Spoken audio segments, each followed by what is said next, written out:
Shalom and welcome to another in our series of podcasts from Temple Beth Am, a dynamic center for conservative Judaism in Los Angeles. You are listening to A History of Israeli Folk Music and Dance with guest speaker Jonathan Maimon. It's my honor to introduce our guest presenter this Shabbat afternoon, Jonathan Maimon. He's a film director. His first film, Journey from Tunisia, is about his family's emigration from Tunisia to Israel and was selected to play at film festivals in Los Angeles and New York and Chicago and screened in shuls in London and Europe. When he's not working on film, and you're about to hear about the film he's working on now, you can find him attending music shows, designing mobile apps and websites, and playing tennis. It's our honor to have Jonathan Maimon with us this afternoon. Okay, thank you, everyone. Do you know if there were any printouts that can make this a little more interactive? Okay. We'll hold for a sec. I want to make this a little more. Yes. We want to make this a little more interactive, so the printouts will allow you to experience a little more of what I'm working on. So maybe I'll just, while people are getting settled in, I'll give a little bit of an intro for who I am and the project I'm working on now. So as mentioned by the Rabbi, my name's Jonathan Maimon. I'm a film director, and we're about 11 months into a new film that I'm working on tentatively called I Hear You, which is going to be the first film about Israeli folk music and dance and the history. And the premise of the film is there's a band in Northern California that regularly plays this kind of music at simchas, at weddings, bar mitzvahs, holiday celebrations. And they'll come with me to Israel, and we'll meet the last surviving generation of Israeli folk musicians who are in their 80s and 90s today. So that's the film, and later after Havdalah, we'll talk more about that. But for now, we're going to focus on Israeli folk music and dancing, and specifically look at a song called Maimon, which many of you may be familiar with. For those who probably know, it's Mayim is water in Hebrew. And actually the official title is Ushafta Mayim. But it's popularly known as Mayim. And this is a song that I think's interesting on a number of levels, which we'll get to in a moment. Okay. So I don't know the ages of everyone here, but this was published in 1946 in Tel Aviv. This was a guide to how to do this new dance, relatively new dance, that came out of Israel and was then distributed across the world. So if you go to the first page here on the back left, you can see, and for folks on the Zoom, that's what it looks like. Yes, yeah, I think it's before it became the official Mayim step, which anyone taking beginner Israeli dance would learn maybe in the first or second class. But you can see, yeah, grapevine, before, we had the internet and videos, there was a very specific step-by-step drawing and guide for how to do these dances. Yes, very, very extensive. So this would get printed and sent to New York and all over. And so if I could have a volunteer, I'd love someone to read on page 3, the first paragraph that just says the history and the history of this dance. This is a real kibbutz creation of the new Jewish Palestine.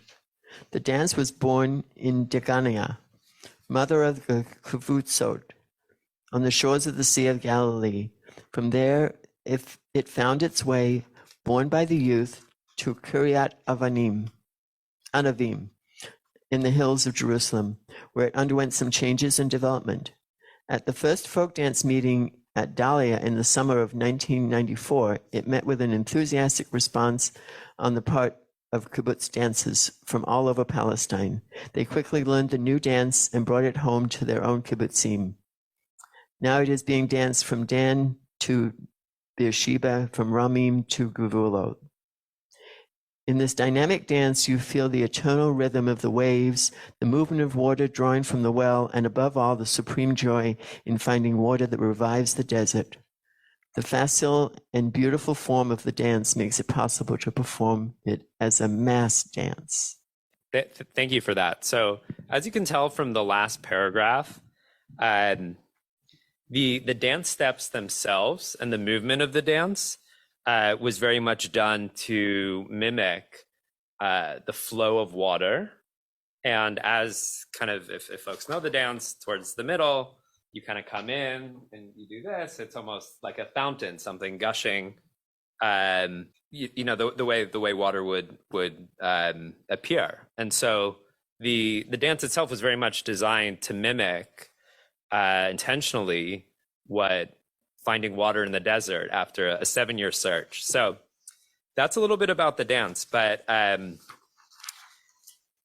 actually, before we get into the music of it, there's a little bit of controversy, or it was not known who created the dance for about 40 years. So the dance was first created in 1937, but the owner of the dance, so to speak, the original choreographer, wasn't revealed until 1972. And it's a very interesting story. So I'm going to read this short article or letter to the editor called The Origins of Maimon. For backstory or context, in 1972, the Jerusalem Post published a overview of Gurit Kadmon. For folks who do Israeli dancing, they might recognize that name. She's considered the mother of Israeli folk dance. So this is a letter after this publication was done about Gurit Kadmon. I referred to Dora Sodin's very interesting report about folk dancers, December 3rd, and permit myself to refresh the memory of, quote, the mother of folk dance, and state that I created the dance, Mayim Mayim, and stage it together with Yehuda Sharit on the occasion of the water festival at Nan, when water was found there after a 7-year search. We took this dance to many kibbutzim in the Emek and Jordan Valley in the late 30s, and from there it was adapted by many new kibbutzim around the country. I was also present at the first dance festival at Dalia in 1944, and at that time I pointed out to Gurit Kadmon, whose life work for the development of folk dance I appreciate very much, that my name was missing from the printed program of the dance performed there. And get this, her answer was that this was a great compliment to me because the first Israeli folk dance was born thus. In other words, when the choreographer becomes anonymous. At that time, I accepted the compliment at face value, so you can imagine my surprise to read that Gurit Kadmon had said she did this dance at Dalia in 1944. And the journalist followed up with Gurit Kadmon, and this is the response. Since my article appeared, Gurit Kadmon has written to me praising the article, saying that Mayim Mayim was not her dance, but was anonymous from the beginning. This is not what I remember hearing from her when I interviewed her, but I may have misheard amidst the music and dancing and drumming. So it's an interesting story. So the choreographer of this dance was a woman named Elsa Dublin, and it was done in 1937. But to share a little more about Gurit Kadmon, who's considered the mother of Israeli folk dancing, and not to take anything away from her contribution to Israeli folk dance, she was born in 1897 in Leipzig, Germany. And as a child, she was attracted to nature and folklore. She joined the German youth movement, Wandervogel, which sought out Germany's cultural roots and folk expression. At some point, I think in the 20s, I don't have it in my notes, she did come to Israel. And in 1944, it was a basically big year in Israel for the history of Israeli folk dancing and the influence of Kadmon. That summer, she organized and staged a pageant for the Feast of Shavuot, Hag HaBikurim, based on the Book of Ruth, and it became the incentive for organizing a folk dance festival. And at that point, she saw an opportunity to begin a major undertaking to correct the lack of indigenous Israeli dances, an initiative that would reflect the return to three things: the land of Israel, to agriculture, and to biblical folk sources. And so that was sort of the driving force behind bringing in Israeli folk dancing. So I want to get into the music side. So that was a little bit more about the dance. I'm not going to dance here on stage. There's probably better Israeli dancers in the audience. But as you can see with the sheet, this is what the moves look like. So let's talk a little bit about the music. If you folks look at the next page, for folks on Zoom, you can see it here. So I'll actually sing this very briefly, and then we'll talk about it in a sec. And this tune should sound very familiar to everyone. Ushaftem mayim bisason mima heya Yeshua. Ushaftem mayim bisason mia meya Yeshua. Mayim mayim mayim mayim hey mayim bisason mayim mayim mayim mayim hey mayim bisason ha ha ha ha. Mayim mayim mayim mayim mayim mayim bisason mayim mayim mayim mayim mayim mayim bisason. Okay, so some very interesting things about this song. First is the composer. At the top, you can see music E. Pugachev. I was trying to research who's Pugachev because every name I saw said Amiran, Emmanuel Amiran. So who's Pugachev, who's Amiran? So at some point, he changed his name from Pugachev. He was born in Warsaw to Ukrainian parents in 1909. And in 1924, so as a 15-year-old, he came to Palestine. And he was sort of a savant or very proficient, successful composer. At age 12, he composed his first song, which was performed to the poet Haim Nachman Bialik, very famous poet, in his parents' house, I believe in Odessa or Warsaw. And so he wrote Mayim Mayim in his mid-20s in maybe 1936 or 1937.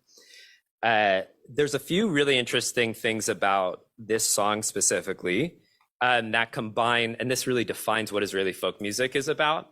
There's elements from Eastern Europe, there's elements from the Bible, and there's elements from the Orient or the Middle East. And it's very evident in this song what those are. So for folks who know music, maybe I'll ask the audience, does anyone know what key this is written in? C minor, yeah, very nice, C minor. So it's written in a minor key, and that's often more associated with Eastern European melodies that are maybe more sad or longing or mournful.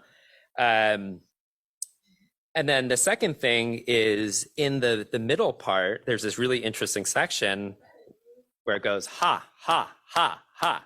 And that's not typically what you'd hear in Eastern European or Central European music. You know, Beethoven's Ninth doesn't have any like ha, ha, ha's in the middle. And this sort of percussive rhythm and percussive sound is much more true about Middle Eastern music. And so if you've ever seen like Yemenite dancing or heard Yemenite music, it's far more percussion based. And so Pugachev or Amiran was trying to replicate that or put elements of that into the song to make it, quote, Israeli. And then third is this is a biblical verse. And you can see it here at the bottom from Isaiah, therefore with joy shall ye draw water out of the wells of salvation. So a combination of those three factors really give it the essence or the formula of Israeli folk music. So this song survives today because of the dance. So I talked earlier about I'm doing a film on Israeli folk music and dance. They're very much interrelated. You can't tell the story of one without telling the story of the other. Pugachev, Amiran, he wrote 600 songs, but only a couple kind of are still listened to today. And this is probably the best known one. And that's because this dance is taught to young children and any beginner Israeli folk dance class. And in fact, Mayim Mayim is actually a very interesting song because it is very popular and well known in Asia. So no one would maybe have guessed that. But in the 1950s, what's that? In Japan and Taiwan specifically. So in 1957, there was basically the Allies who were still very much involved in the rebuilding of Japan, brought a prominent square and folk dancer named Ricky Holden, who was not Jewish, but he visited Israel on this world tour. And after visiting Israel, at some point later, went to Japan, and he needed to teach all these school children a simple dance that was easy to learn, and that kind of helped fill the recreational dance time that they had. And so he taught Mayim Mayim. So every Japanese school child basically learned Mayim Mayim. And as those children, grew up, and in the 80s, as Japan was exporting their culture through video games and through anime, you hear this song very often in many different video games and anime. And so it's a very interesting thing. And actually, in Taiwan, Israeli folk dancing is quite popular, of all places. And it was this single trip that effectively the Americans helped organize that led Maimon to be maybe the first Israeli folk global phenomenon. Now, this is just one song. There's other songs. Obviously, Hava Nagila is another very well-known folk song that was written in Israel. I'm not going to go too much into it. If folks are interested, there's a fantastic movie called Hava Nagila, which was directed and produced by woman Roberta Grossman in 2012. And it talks about the song starting in Ukraine, getting written in Israel, and then becoming, again, a global phenomenon. Like you hear it at hockey games and you hear it at all these other places. So that's another example of how Israeli folk music has these roots in Eastern Europe, was penned or written in Israel, and then exported throughout the world and still heard very much today. So that's on Israeli folk music. If folks want to look at the final page, there are some biblical passages. I figured I'm presenting this at a synagogue, I should bring up the Bible. Yeah, and I think we have time. So if another volunteer could read from the book of Samuel, David in Saul's service. It's in English, it's not Hebrew. I'm not asking anyone to read the Hebrew. Right. So. David in Saul's service from the first book of Samuel, chapter 16, verses 14 through 23. Now the Spirit of the Lord had departed from Saul, and an evil spirit from the Lord tormented him. Saul's attendants said to him, "See, an evil spirit from God is tormenting you. Let our Lord command his servants here to search for someone who can play the lyre. He will play when the evil spirit from God comes to you, and you will feel better." So Saul said to his attendants, "Find someone who plays well and bring him to me." One of the servants answered, "I have seen a son of Jesse of Bethlehem who knows how to play the lyre. He is a brave man and a warrior. He speaks well and is a fine-looking man, and the Lord is with him." Then Saul sent messengers to Jesse and said, "Send me your son David, who is with the sheep." So Jesse took a donkey loaded with bread, a skin of wine, and a young goat, and sent them with his son David to Saul. David came to Saul and entered his service. Saul liked him very much, and David became one of his armor bearers. Then Saul sent word to Jesse, saying, "Allow David to remain in my service, for I am pleased with him." Whenever the Spirit from God came on Saul, David would take up his lyre and play. Then relief would come to Saul. He would feel better, and the evil spirit would leave him. So what is this biblical wisdom saying about the power of music? It makes everything better, right? And I was just curious, and I looked at the New Testament to see, was music reflected in kind of the Christian Holy Book? And in fact, it's almost very seldom mentioned. Whereas in Judaism, we hear these clues and these stories that talk about the power that music has. And I think, for anyone in this room, obviously this intuitively makes sense. But it was really interesting to see how music's been part of our Jewish history for thousands and thousands of years. And has, what's that? As has depression and evil spirits and anxiety. So, it's all in this book, it's all in this book. But I thought that was interesting. And then there's another passage here from Chronicles about bringing the ark to the temple. If we could get a third volunteer. The priests then withdrew from the holy place. All the priests who were there had consecrated themselves regardless of their divisions. All the Levites who were musicians, Asaph, Heman, Yedutun, and their sons and relatives, stood on the east side of the altar, dressed in fine linen and playing cymbals, harps, and lyres. They were accompanied by 120 priests sounding trumpets. The trumpeters and musicians joined in unison to give praise and thanks to the Lord, Accompanied by trumpets, cymbals, and other instruments, the singers raised their voices in praise to the Lord and sang, "He is good, his love endures forever." Then the temple of the Lord was filled with the cloud, and the priests could not perform their service because of the cloud, for the glory of the Lord filled the temple of God. That's from 2 Chronicles 5:11 through 14. Yeah, thank you for that. And this is, I think, an even more power. So music has the power to heal, which you saw in the first passage. This is the power to bring divine presence into our world. And I think that's a really powerful quote. And obviously, today we don't really play with lyres and cymbals in the synagogue. But in some ways, music is a way to bring, divinity to our lives. And in a sense, much like you saw with Maimon, it's a way of connecting the Bible with modern instruments and making it relevant. I think for us, someone asked me earlier, why are you doing this project? Why Israeli folk music? And it's deeper than just the last 75 years of Israel. This music really goes back to our culture and our heritage and our tradition as Jews. And so that's why it's very important to try to document this and understand where these songs came from and who these people were who created these songs and dances. And later this year in Israel, we'll have a chance to meet some of these people. So thank you for that. I hope that was interesting. I'll take maybe a question or two if there's time. Potentially, if I can get it arranged, then Carmel is August 1st through 3rd. It's for folks who don't know, it's a big dance festival in Israel.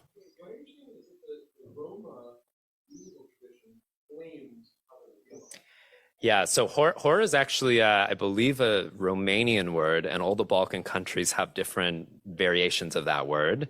I think in Russia, they call it the horo, and in Bulgaria, they say the horo. So it comes from Eastern Europe, but you got to imagine most of the early settlers before 1948 came from there. So they needed something, so they borrowed the folk dance traditions that they learned when they were teenagers in Eastern Europe.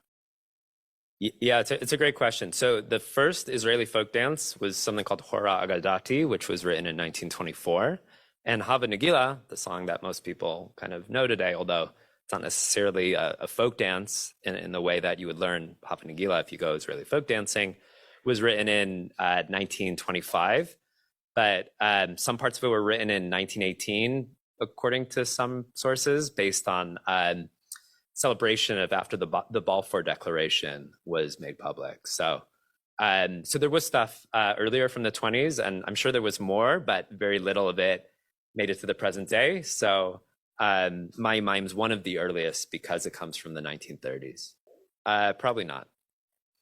Oh, the question was, is the film going to cover the present day? And now there's too much to try to cover in 80 to 90 minutes. That's a question here. When I went back to Iran, all the students at university were asking me, what did I learn? I mean, I gave the information, the conferences about the kibbutzim, moshavim, everything. But then the best way for me was to teach them Hava Nagila. And actually, all the university students, they were in a strike and doing things. In our faculty, everybody was dancing Hava Nagila. And the Japanese I know who were with us, they made kibbutzim in Japan, and it was very successful program. I don't know if they danced.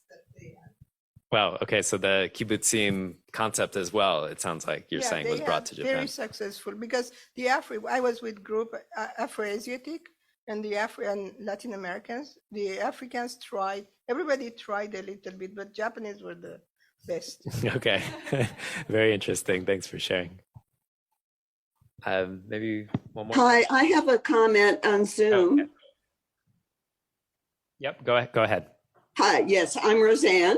And I'm interested to see your film when it comes out. And I wanted to mention, I wanted to see if you're familiar with the postcard project. No, I'm not. It's closely related to what you're doing. Even before the state, some Zionist organizers contacted composers in all different countries, and the composers contributed on postcards songs, words, and music, so that when all these diverse immigrants from all over got to Israel, they would be able to sing together and, of course, eventually dance together. I don't know if the rabbi is still there, but yeah, I'd like to call that to his attention too. Now, do you know who Michael Isaacson is? I don't think so. Well, you're too young. Michael Isaacson is one of the premier composers of Jewish liturgical music of the 20th century. And he actually has a whole presentation that I saw at the institution formerly known as the UJ. And Michael lives in Florida now. He moved from the San Fernando Valley to Florida. But it would make a great program for the shul. It would have to be Zoom, but it's really, really good. And some of the most familiar songs, and some of these composers were composers that we know from popular music. Hi, Rabbi. Noted. Okay. Thank you, Roseanne. Yeah, that's it. Oh, yes, one more question. Let's get the microphone to him. Good evening. My question is, what is your inspiration? And is there a teacher, a choreographer, or summer camp experience or something that has inspired you to love and appreciate Israeli music and dance, and why reason for you to make this movie? Yeah, a quick answer on that. And if she's listening, my mom was a Jewish music teacher doing Jewish music for about 30, 40 years. My dad's Israeli, but he's not a musician or a dancer. Far from it on both counts. I guess the passion for Israel is on that side, and the knowledge of music and dance and performances from the other side. You have been listening to another in our series of podcasts from Temple Beth Am, a dynamic center for conservative Judaism in Los Angeles. If you enjoy these podcasts, we invite you to write a review on the Apple Podcast site or wherever you get your podcasts. For more information about Temple Beth Am Los Angeles, go to tbala.org.